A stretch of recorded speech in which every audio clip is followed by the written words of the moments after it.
I'm home. Sorry I'm late. Last night, my husband and mother, who did not come home, returned in the evening. Despite our father, who was battling illness, being home, they nonchalantly left the house to have fun. There was no sign of remorse in their attitude. I stood imposingly at the entrance, preventing them from entering the house as if it was natural. It's not I'm home. Explain this to me. In front of my husband, I thrust out a photo sent by a friend. It captured my husband entering a hotel with a woman, evidence of his infidelity. The woman next to my husband in the photo was my mother. My husband, momentarily surprised, soon burst out laughing and exchanged glances with my mother. Oh, you caught us. That was quicker than expected. I thought Camila would be more oblivious. As they chuckled together, I was dumbfounded. Since we started living with my parents, I had noticed my husband and mother growing closer, but who could have imagined it would come to this? So you're admitting to the affair? I can't believe it. It's not an affair. It's serious. My husband blatantly put his arm around my mother's shoulder, smirking at me. I felt nauseated by his repulsive behavior. So, I'm more attractive than you. And Bob suits me better. I'm closer to his age after all. My mother laughed triumphantly, no longer the mother I knew. Just like my husband, I felt sick seeing her as a woman. Betrayed by the two people I trusted the most, I couldn't stand to breathe the same air as them for another second. Get out. What? I don't want to see your face anymore. We're getting a divorce. Take that woman and leave now. Okay. Divorce. Totally fine. That was the plan if you found out. My hatred was far greater than my sadness. Grinding my teeth, I glared at them as my mother, unfazed, said something absurd. I don't mind separating, but I have no intention of divorcing your father.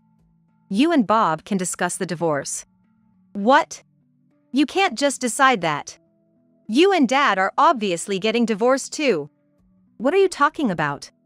He will be gone soon anyway, and after spending so much time together, I'm not giving up on the inheritance. Right. There should be a hefty pension too. We'd lose out on the inheritance if we divorced. I could only sigh at their selfish reasoning. I wanted to get them out of here as soon as possible. Then, I heard my father's loud voice from behind. Get out of here right now. Anna, it's fine if we're separated. I loved you, but I can't forgive someone who hurts my daughter. Bob, be prepared. Even in the face of my father's anger, my mother just smirked. Fine, fine. Then, let's meet again at the funeral. Until then, I won't show my face, so there's nothing you can do. Enjoy your short remaining time with your precious daughter. They left, leaving only those vile words behind. It's okay. I won't let them have their way. Leave it to me. Tears streamed down my face. I couldn't move, but my father gently patted my back. However, our peaceful time together was short-lived, as my father's condition suddenly worsened, and he passed away. When my mother and husband, grinning, came to claim the inheritance, my father had prepared something for them. The funeral began. Our revenge, mine and my father's, to bring them down to hell, was about to start. I am Camila, 26 years old. Divorced, living with my father at our family home. My father has terminal cancer and is receiving home care, but on good days, we drink tea and watch movies together. Living alone with him, I find peace and happiness in our quiet days. 3 months ago, on that day, my father and I experienced the lowest, worst, and most despairing moments of our lives. Never could I have imagined that moving in with my parents with my husband would lead our family to fall apart like this. Back then, it was unimaginable. I met my now ex-husband, Bob, at the founding anniversary party of my father's company. It was when I was 22, about to graduate from college. I ended up attending in place of my mother, who suddenly couldn't because of back pain. Director, have you received your drink glass? As I entered the hotel venue, a man, one of my father's subordinates, approached me. That man was Bob, who would later become my husband. Not yet. I just arrived.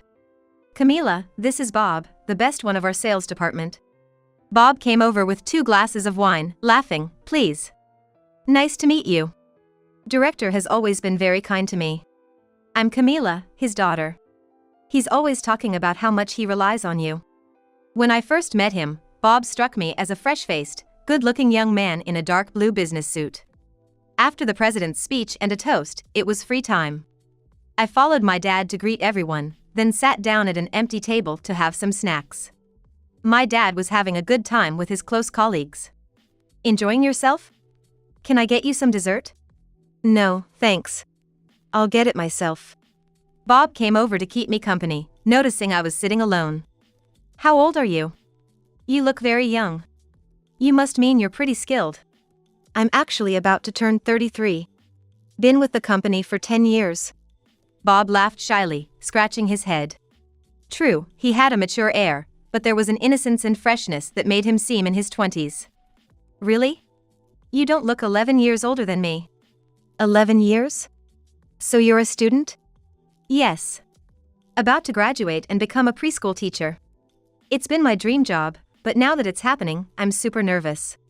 Bob listened to my worries about becoming a working adult and gave me some advice. We hit it off and exchanged contact information, occasionally going out for meals and talking. For me back then, Bob was a mentor, an experienced working adult. So, when he said after one of our dinners, I fell for you at first sight. Would you go out with me? I was truly surprised. Despite the age difference, I trusted and liked him, so I had no reason to say no. Even after I graduated and started working as a preschool teacher, Bob always supported me kindly. After 2 years of dating, we decided to get married. When Bob first came to our house to meet my parents, he was surprised to see my mom, Anna. Maybe that's when the seeds of discord were sown. Your mother? Yes, Camila's mom, Anna. People often mistake us for sisters because we look alike, height and figure-wise. Though I guess it's kind of embarrassing for me. It's no wonder Bob was surprised. Anna was 9 years younger than my dad, 45 at the time. She had me at 21 and still kept her figure, often looking much younger than she was.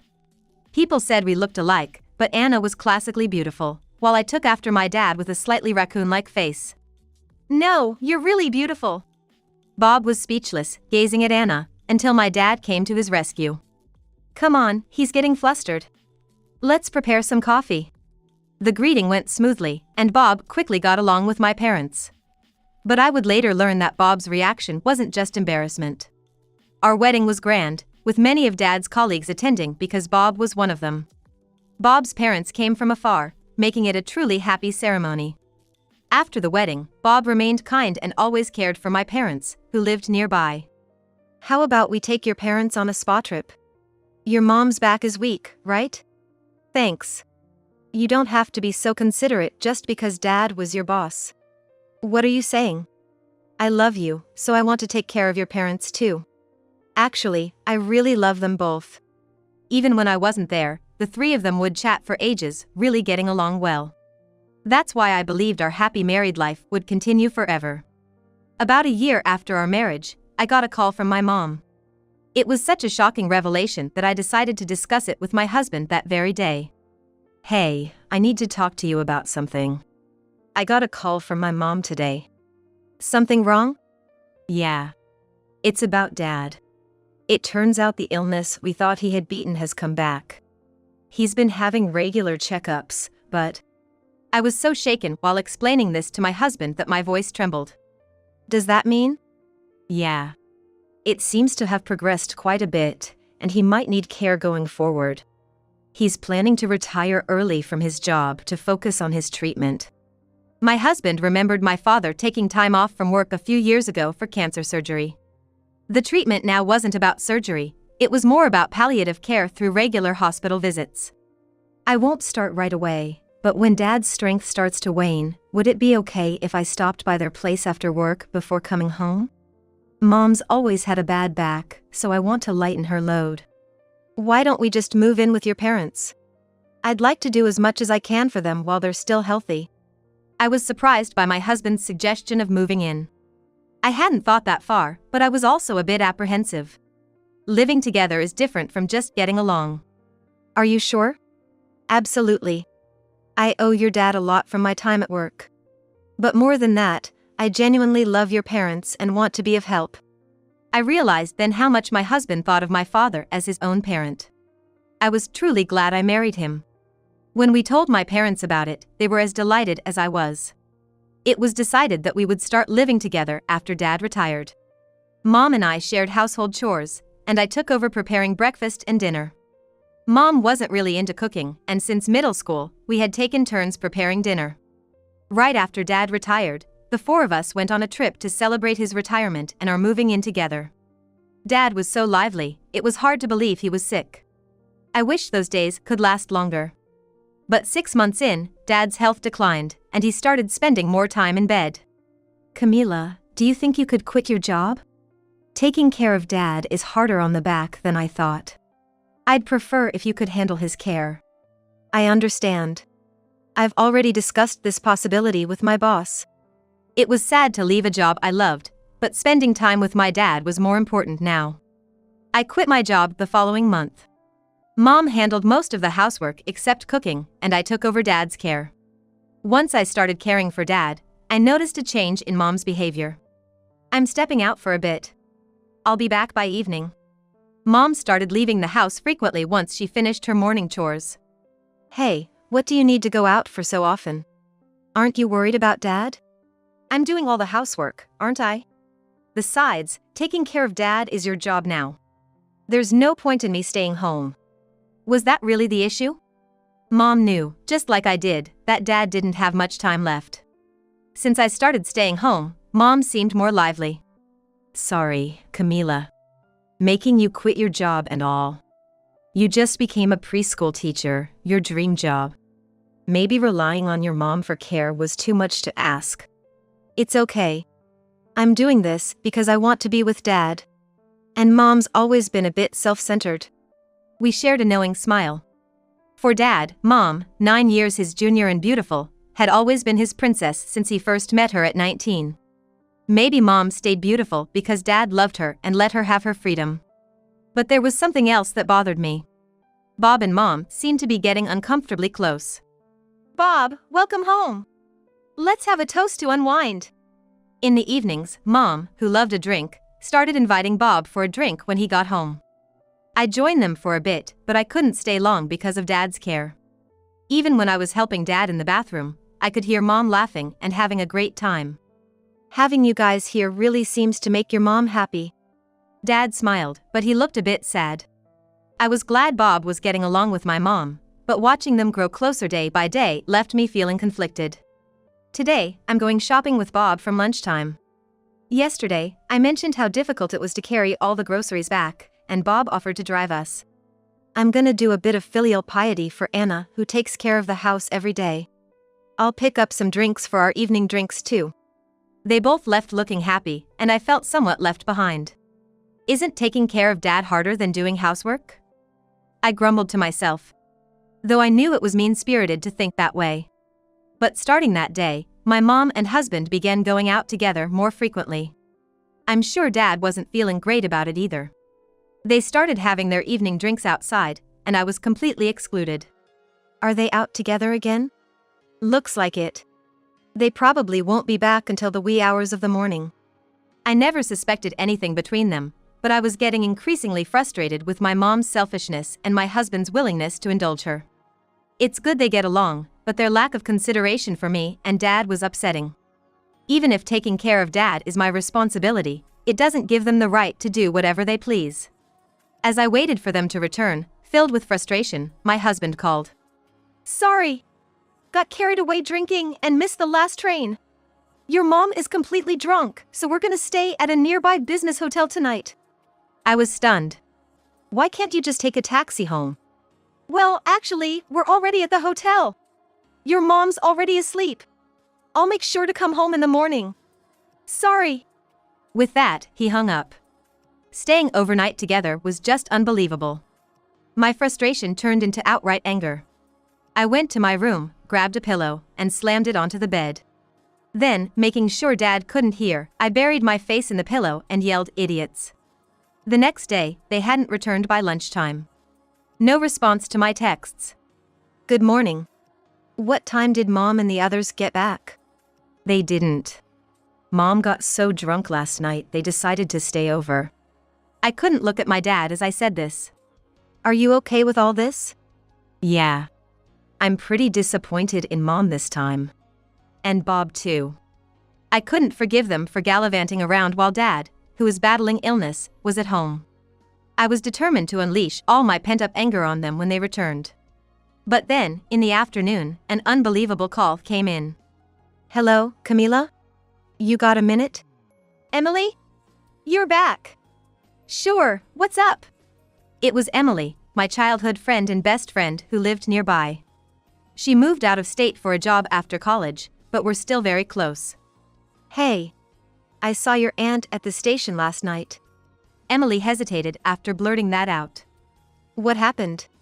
Well, I came back to town yesterday and was drinking at a bar near the station. I saw your aunt entering a hotel with a man. I felt so sorry for your dad. I knew what Emily was implying. The hotel near the station here is known for being a love hotel. No way! I almost blurted out that it was my husband, but I stopped myself. I couldn't bring myself to say it out loud. Surely it couldn't be true. A mother wouldn't do something so cruel to her daughter. I took a photo just in case. Check it out later. After hanging up, I looked at the photo Emily sent. In it was. There they were in the photo, my mother and husband, clinging tightly to each other and looking into each other's eyes as they entered the hotel. Emily might have realized that the man was my husband. My world seemed to shake, and I felt like I was about to collapse. This is a joke, right? What do they think of me and my father? This is too much for a joke. I immediately went to my father. In the end, the two of them didn't return until that evening. We're home. Sorry we're late. Despite my father battling illness, they nonchalantly left the house to have fun. There was no sign of remorse in their attitude. I stood imposingly at the entrance, preventing them from entering the house as if it was natural.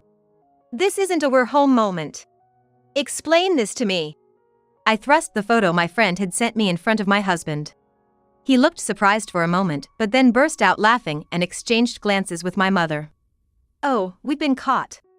That was quicker than expected. Guess staying overnight was a bad idea. I thought Camila would be more oblivious. As they chuckled together, I was dumbfounded. Isn't this the time to panic and make excuses? Since we started living with my parents, I had noticed my husband and mother growing closer, but who could have imagined it would come to this? So you're admitting to the affair? I can't believe it. It's not an affair. It's serious. I did truly fall for you at first sight and propose, but when I saw Anna, I realized she was my destiny. You just resembled her. Anna is perfect. My husband blatantly put his arm around my mother's shoulder, smirking at me. I felt nauseated by his repulsive behavior. I'm more attractive than you, huh?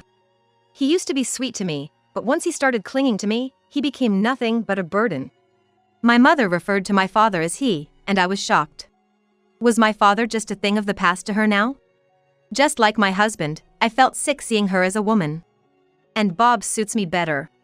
I'm closer to his age, after all. My mother laughed triumphantly, no longer the mother I knew. Betrayed by the two people I trusted the most, I couldn't stand to breathe the same air as them for another second. Get out. Huh? I don't want to see your face anymore. We're getting a divorce. Take that woman and leave now. Okay.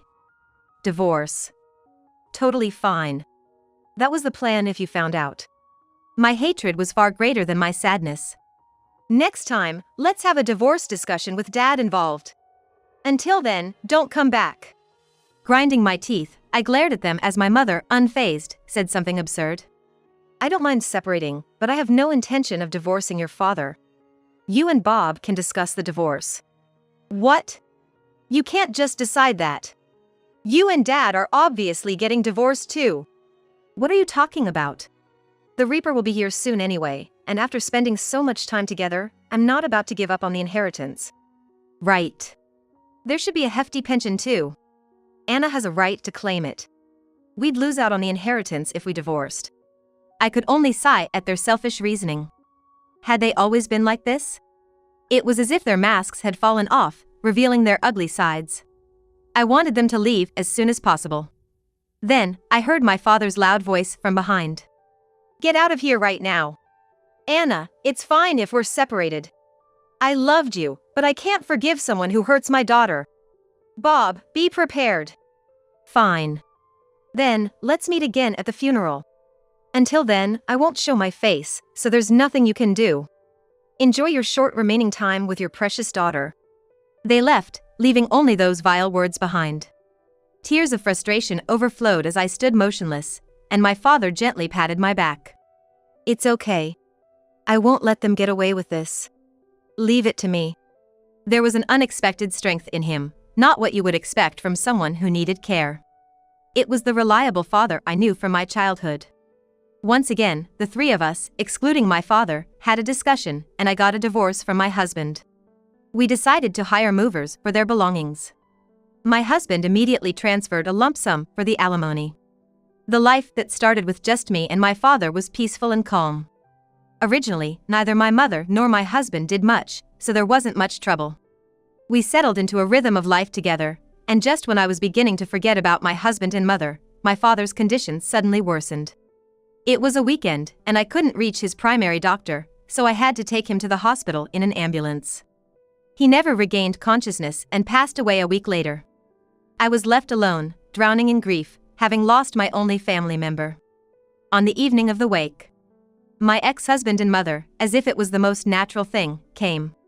They nonchalantly sat in the family section and put on a show of tears in front of my father's colleagues. I was utterly astounded. "What are you doing here? You weren't invited. My husband passed away. It's only natural for a wife to be here. Besides, we have to discuss the inheritance after the funeral." Their smirks were as irritating as ever, but they seemed cautious about revealing too much in front of my father's colleagues. Once the wake was over and all the colleagues had left, they left too. They probably couldn't admit to living with my mother as a divorced couple at the company. After ensuring they had left, I stayed behind to discuss the next day's arrangements with the funeral staff.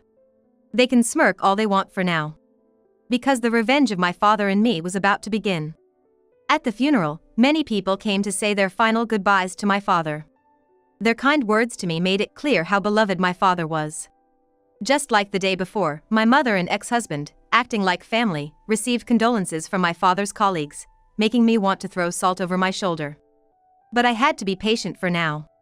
As everyone took their seats, the staff in charge of the proceedings took the microphone. "We are ready to begin the funeral, but before we start, the deceased has left a message for his wife. Let's listen to that first." The quiet hall was filled with my father's voice. "Anna, thank you for being by my side for 27 years since our marriage." My mother's eyes widened as she stared at my father's portrait. There were sobs from the attendees. "I always thought you were cute, like a princess. Every time we fought, you presented me with a divorce paper. I would tear it up in exchange for the gifts you wanted, hoping for your forgiveness." Laughter leaked out from the attendees. Even my mother nodded, dabbing her eyes with a handkerchief. "But I started finding it amusing, wondering how many divorce papers you would present me with until I died. So, I decided to keep them as precious mementos of our life together." "Huh?" My mother let out a small gasp. "I always wanted to grant your wishes, my dear. So, as my final gift to you, I've filed those divorce papers at the office. This is my last present to you." My mother turned pale. My father's voice continued. "You're free now. Live a long and happy life with Bob, whom you stole from her daughter after an affair. I won't choose you in the next life. Goodbye." The hall erupted in murmurs. Bob and my mother, pale and still not fully comprehending the situation, didn't move an inch. "What does this mean?" My mother muttered in a trembling voice. Speaking for my father, I answered her. "It means that Mom and Dad are officially divorced now. You're free but have no right to the inheritance." As soon as I finished speaking, my mother began to lose her composure. "What? I have no rights to the inheritance? I never agreed to that." My ex-husband also started to raise his voice in panic, seemingly unaware of his surroundings. "Hey! What's this about? Not giving anything to a wife after 27 years of marriage is unheard of. Since you both left the house for an affair, the divorce has already been finalized. The divorce papers were signed by Mother herself, no forgery involved." My mother's face turned pale, and her trembling hands clenched on her lap. "You used to threaten Dad with divorce twice a year to get high-brand bags and jewelry. You may not get the inheritance, but you've already received plenty from Dad. Bob looked at my mother in shock. Now you'll have to replace Dad, right? Mother is a selfish money pit. Good luck with that. Are you saying Anna won't get a single cent? Think about it. Why would a divorced stranger have any rights to an inheritance? My mother, trembling with anger, glared at me and screamed. Shut up! Give me the inheritance you're going to receive. Repay me for raising you. Give it all to me. My anger intensified at her audacity. What? Haven't I already repaid my debt? I gave up the love of my life to you, and didn't even ask for alimony. How much more greedy can you be? My mother's face turned red with anger, like fury. No, more like a gold digger. I took a deep breath and said slowly. Since the day you abandoned our family, I've had no mother. I have no intention of taking care of you in your old age. Leave it to Bob. As if I need to be told. I'll marry Bob as soon as possible. At her words, I couldn't help but let out a chuckle. Such a foolish woman. What? Let me tell you something funny. You two can't get married. What? The two of them looked incredulous. You might want to consider adopting Bob soon. If you stay strangers, he might run away from a 60-year-old gold digger. I laughed heartily, while the two of them stood there, dumbfounded. Time for you to leave. I don't want people who betrayed our family at Dad's funeral. Go, now. I stood up, looking down at them, and spoke loudly. Do you realize your situation? Everyone here cares for my father. My mother and ex-husband glanced around in shock. Most of the attendees were from Bob's company. Bob, I think more than half of these people are from your company, aren't they? No, it's not like that. As Bob shouted, they both stood up and ran out of the funeral home. Running away with their tails between their legs might just look something like this. The moment they were out of sight, applause and words of encouragement came from the attendees. Looking at the altar, my father's portrait seemed to be smiling. The finale of mine and my father's revenge. Let's begin the funeral now. Finally, surrounded by people who truly mourned my father, I was able to say my last goodbye in peace. Afterward, I sold the family home and moved to the town where Emily lives. It wasn't easy to let go of the house where I grew up, but staying there felt like my mother might return. I wanted to cut ties completely. My ex-husband, after the fiasco at the funeral, was too scared to go back to work and ended up resigning. It's a shame for someone who was once considered the rising star by my father. But he found his perfect destiny, so that shouldn't matter much. My ex-husband and mother are still living together. I don't know if they've adopted each other, but it's unlikely that my mother would let him go unless a better man comes along. For my ex, the real hell is probably just beginning. I think my father was the only one who could control my mother, the selfish princess he created. I can imagine how my mother will manipulate Bob, but whatever happens to them is no longer my concern. I've returned to the job I love as a preschool teacher. Living near Emily, my best friend and still single, is reassuring. We visit each other's homes, go out, and drink like in our younger days. It feels like I've regained my youth. I occasionally join mixers for fun, but I'll never fall for the line love at first sight again. From now on, I'm determined to live a happy life, cherishing the people around me, so as not to worry my father in heaven.